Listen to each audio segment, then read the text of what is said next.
What's going on, guys? It's Brandon back here again today for another BFR.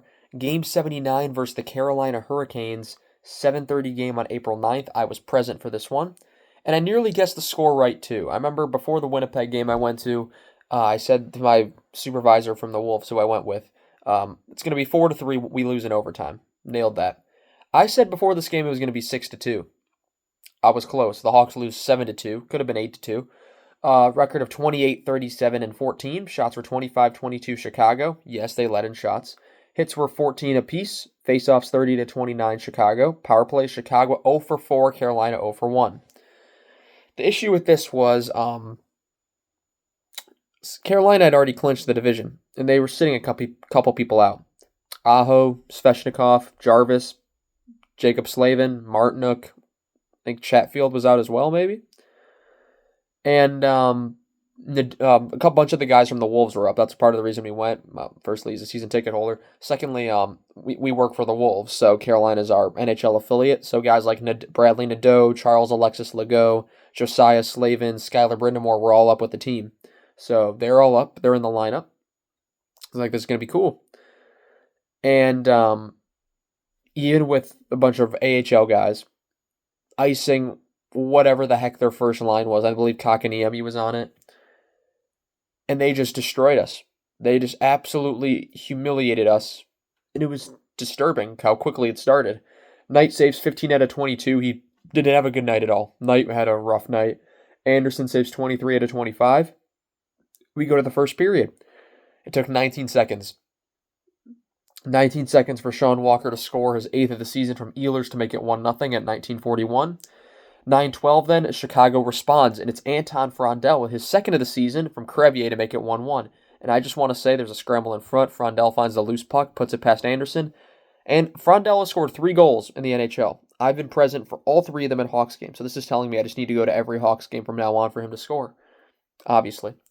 Carolina then has a goal disallowed as they try to tie it around 3 minutes, and then they come right back down the ice and score anyway. Logan Stankoven's 20th of the season unassisted to make it 2-1, and we go to the second period. 15:52, it's a Carolina goal to Logan Stankoven, who picks up his 2nd of the game. 21st of the season from Taylor Hall and not Jason Blake. That's my generation, when I was a kid. Jackson Blake to make it 3-1. 10-10 at Carolina penalty to Josiah Slavin for slashing. That's killed off. 5-10, Carolina scores. Mark Jankowski with his 9th of the season from Nikishin and Carrier to make it 4-1. 2:53, it's a Chicago penalty to Bertuzzi for slashing. That's killed because at 1:57, Bradley Nadeau gets a hooking penalty. That's killed off, so it's 4-on-4. Of course, Nadeau, I know the guy, it's pretty weird. Third period, 16:18, it's a Carolina penalty to Miller for tripping, which is killed. 14-13, though, Miller scores his 8th of the season from Carrier to make it 5-1 as Will Carrier decided to have a legacy playmaker night.